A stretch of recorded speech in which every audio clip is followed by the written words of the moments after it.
All right, y'all. This is a test. If there was ever an awkward position to be in for filming, this is it. I got this thing hanging off of my governor rod and I'm in between the engine and this trans case right here. But I'm trying to give y'all a shot to explain something. This is the input shaft. And by the grace of goodness, I'm still grabbing some splines back there. So I'm good in that standpoint. And all this right here is not wore out. Hopefully the camera can get on this. This is not wore out. So this shaft is good. You know, these splines right here are looking good. But I'm gonna get to something right here. This is that spring I bought from John Deere. Now, they looked up the model number and everything. And I'm going to tell you, this thing is looking pretty flimsy to me. But if it's correct, I'm going to go with it. But the governor spring and the throttle spring, them things are pretty beefy. And I'm not too sure if I want to take one of those off and swap it for this thing so it'll really pull this clutch throwout bearing back. Now, here's what my problem was. Hopefully y'all can see this. Let me see if I can tilt the camera some more without messing something up. Oh my goodness. All right.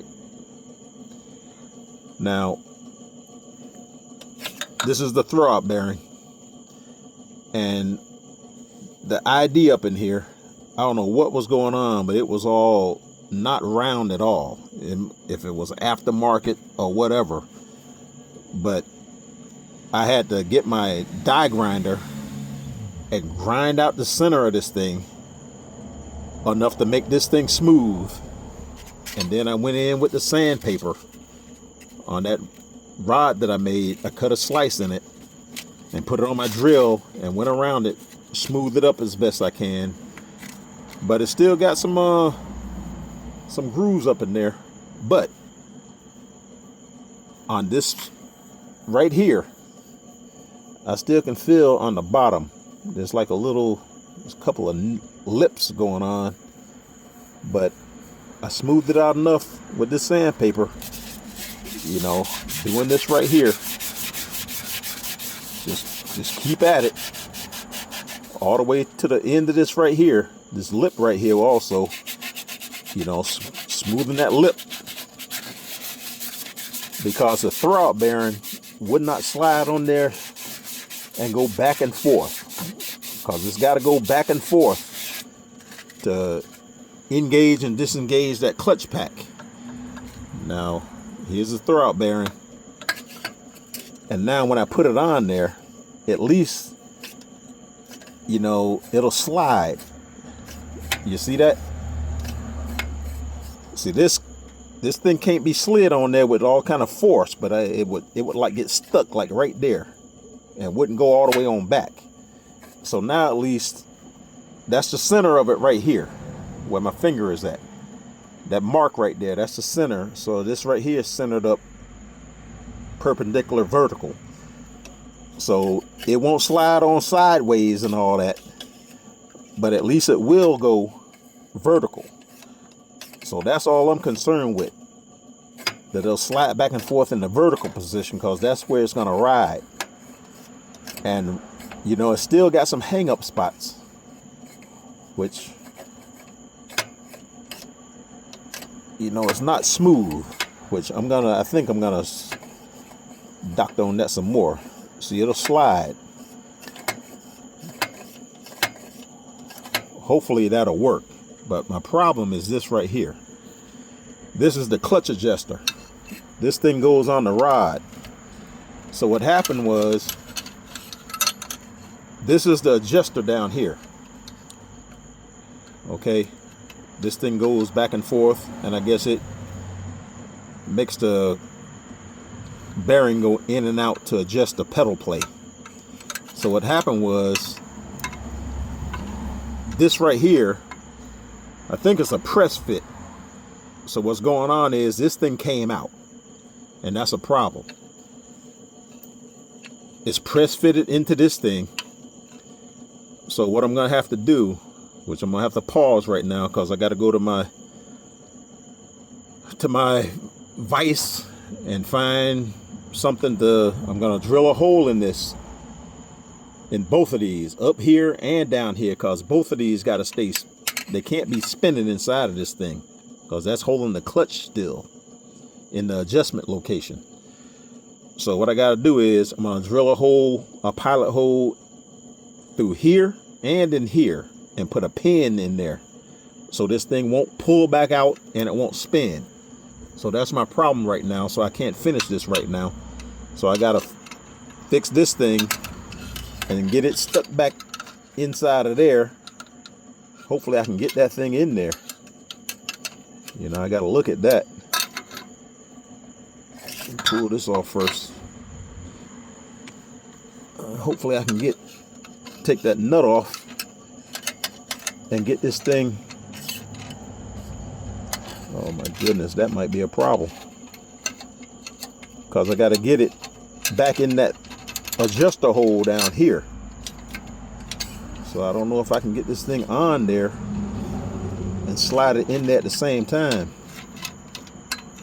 Even if I did like that, I might be able to get it. I don't know. Let me take the shaft out of there.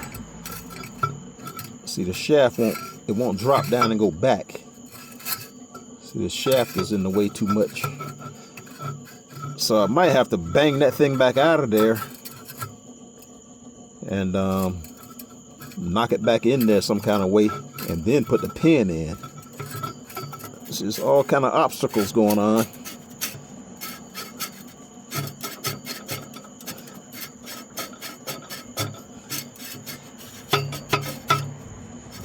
See, now I gotta try to get this thing back lined up.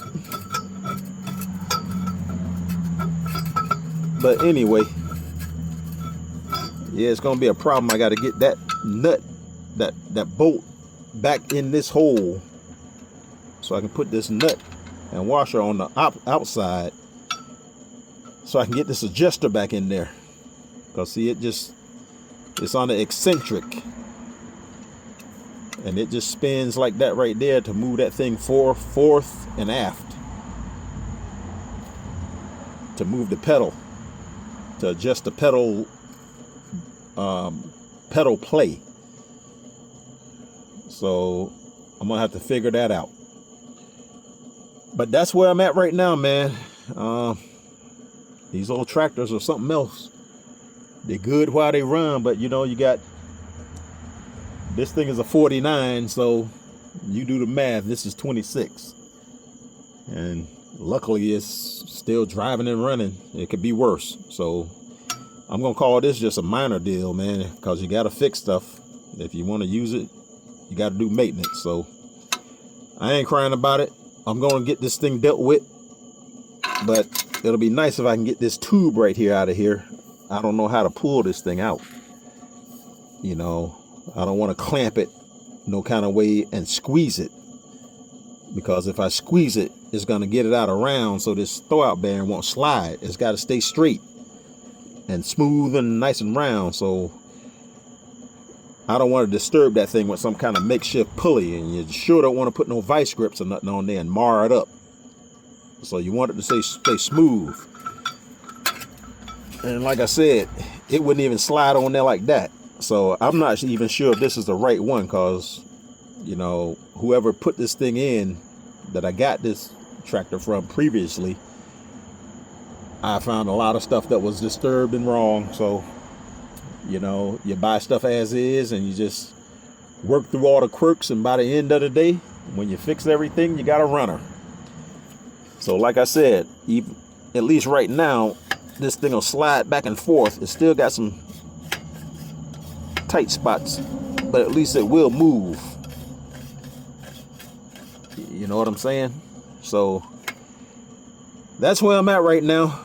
So what I got to do is, before I lock this down with a brad, drill it and make it, stake it, I might need to like bang this thing back out of there and probably drill it after I put the thing back inside of this thing and try to stake it with this thing installed, because like I said, it won't fit over the top of this thing with the shaft installed.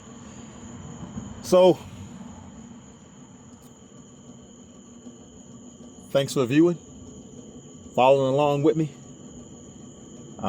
Like and subscribe, and I'm gonna catch y'all on the next one. And this thing will run, I promise you that. So I'm gonna stay on it, because like I said, I don't let nothing defeat me. So you just keep at it, man, until you get it sorted out and running, because it's a runner. And I know it works because I already fixed the engine and got it running. It hits when you hit the starter,